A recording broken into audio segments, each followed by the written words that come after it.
And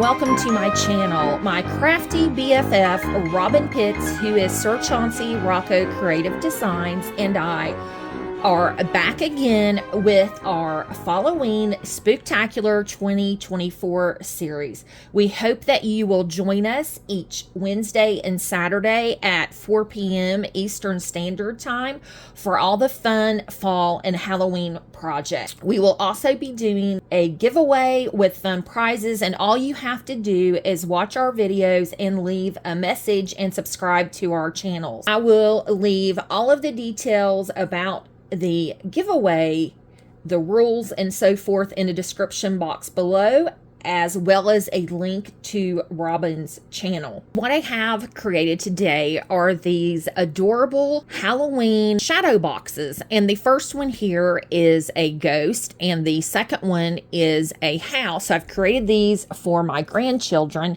and I'll just scoot them over and we will take a closer look.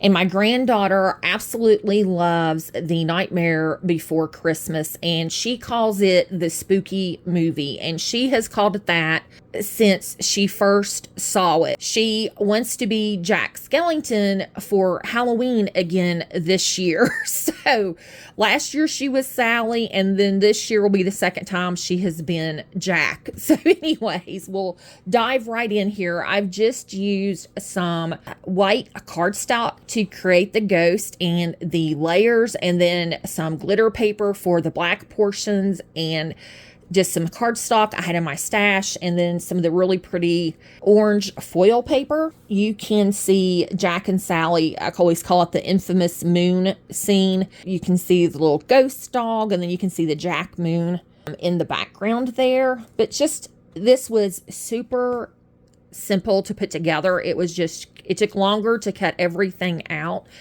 And it had 5 or 6 layers, and you just attach those, and then you get your ghost base piece, and that makes your ghost box, that your layers, there you can see, I think, the layers on the inside. But it was not a difficult project to put together. The ghost was a little more difficult than the Halloween house. The Halloween house, it was just straight edges and, you know, maybe a 45 or 90 degree angle bend in the paper, and then you just cut your layers. You can see the layers there, and just layered everything together and put it in your box. And this one just has Halloween here at the bottom, and then we have our spooky scene with the cobwebs and the pumpkins and the cemetery in the background with the, I'll say, the haunted house. And I love how they have the bats and ghosts attached to this.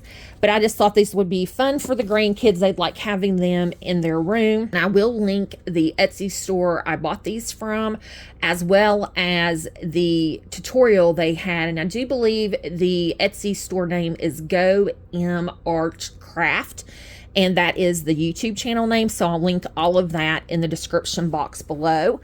I have dimmed my lights. I wanted to share the shadow boxes with the lights on, and I have just attached the base of the fairy lights, and it has a little switch there, you can see, and I've just put the fairy lights in and used some score tape to attach the battery pack that has the switch. And I just thought this would be a fun little project that the kids would like to have in their room. Make sure to leave a comment and visit Robyn's channel. I hope everybody has a beautiful day. Thanks for watching. See you Wednesday. Bye-bye.